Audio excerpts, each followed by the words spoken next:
नमस्कार मेरे प्यारे दोस्तों।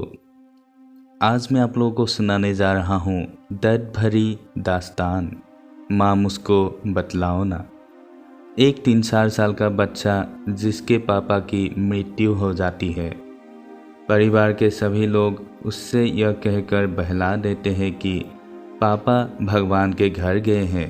कुछ दिन बाद जब ये बच्चा अपने दोस्त के साथ खेल रहा होता तो उसका दोस्त कहता है, तेरे पापा कहाँ हैं?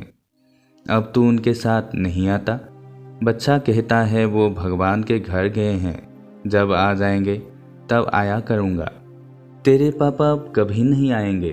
भगवान के घर से कोई वापस नहीं आता।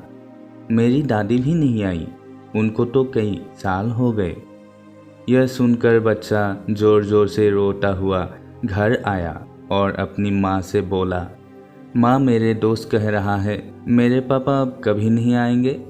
माँ ने बेटे को गोद में बिठाया और प्यार से समझाया कि तुम्हारा दोस्त पागल है, उसे कुछ नहीं पता, तुम्हारे पापा ज़रूर आएंगे। बेटे ने कहा, माँ अभी बुलाओ मेरे पापा को। माँ ने कहा, पापा भगवान के घर गए हैं, भगवान को तुम्हारे पापा की ज़रूरत थी इसलिए भगवान ने बुलाया है। बेटे ने कहा, मेरे ही पापा को क्यों बुलाया है, और किसी को बुला लेते। माँ ने कहा, आपके पापा डॉक्टर हैं ना, भगवान जी का डॉगी बीमार हो गया है, उसे ठीक करने के लिए बुलाया है। बेटे ने कहा, किसी और डॉक्टर को बुला लेते, मेरे ही पापा को क्यों बुलाया। माँ ने कहा, आपके पापा दुनिया में सबसे अच्छे डॉक्टर हैं, भगवान को सबसे अच्छा डॉक्टर चाहिए था जो उनके डॉगी को ठीक कर दे, इसलिए आपके पापा को बुलाया है। बेटे ने कहा, फिर अब कब आएंगे पापा।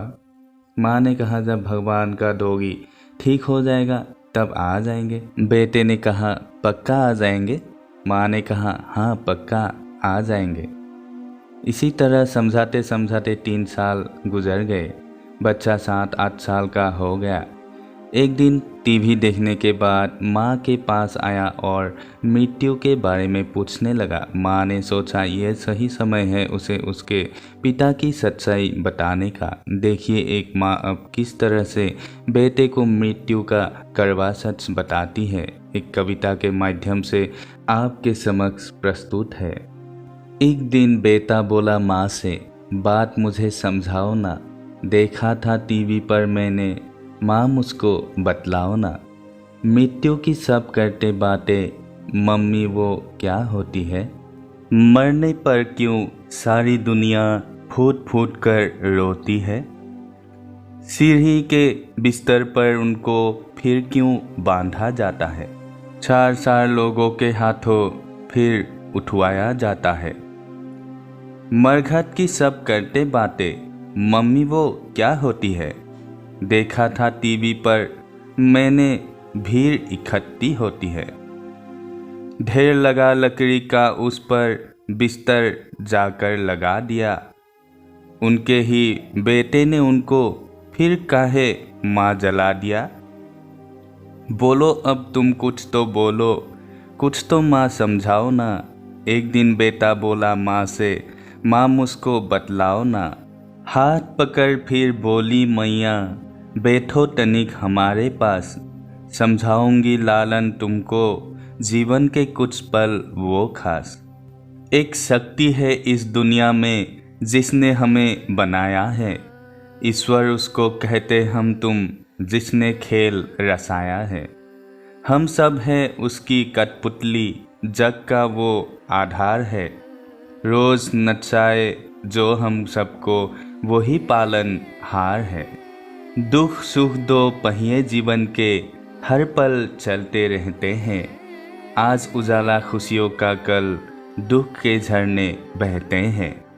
इतना तो मैं समझ गया माँ, अब आगे समझाओ ना। फिर क्या होता है जीवन में, माँ मुझको बतलाओ ना। 5 महातत्वों को मत कर अपना रूप गढ़ा उसने, माटी के इस घट में अपना दिल में अंश जरा उसने। एक समय निश्चित कर भगवान जग में हमें पठाता है, जब जब वक्त करे हम पूरा, अपने पास बुलाता है। जिन जिन को वो पास बुलाता उनको वापस जाना है।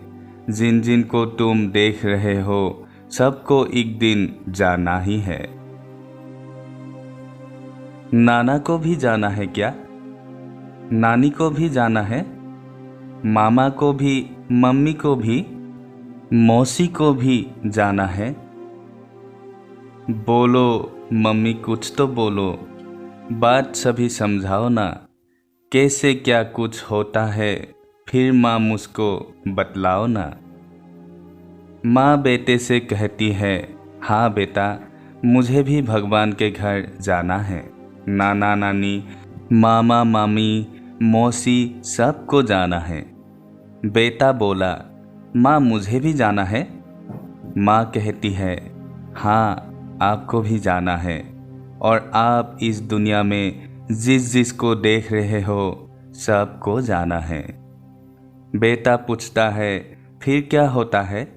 फिर कोई वापस नहीं आता? माँ कहती है, नहीं, भगवान के घर से कोई वापस नहीं आता। फिर भगवान उसे नया जन्म देकर दुनिया में कहीं और भेज देते हैं। बेटा थोड़ी देर कुछ सोचता है, फिर कहता है, माँ फिर अब पापा भी नहीं आएंगे क्या? माँ कहती है, हाँ अब आपके पापा भी नहीं आएंगे। अब आपके पापा को भगवान ने नया जन्म दे दिया होगा। अब वापस वो कहीं नन्हे से बच्चे के रूप में रह रहे होंगे। इतना सुन बेटा माँ को गले लगा लेते हैं और कहता है, माँ आज से तुम ही मेरे पापा हो। तो दोस्तों, ये था एक बेटे का अपने पिता के लिए प्यार और मन में अपने कुछ सवालें जो मृत्यु के ऊपर थी, जिसे माँ ने सही वक्त आने पर समझा दिया। तो दोस्तों, मिलते हैं एक नए कथा और कहानी के साथ। तब तक के लिए आपसे विदा लेता हूँ। आप सभी को मेरा दिल से प्रणाम।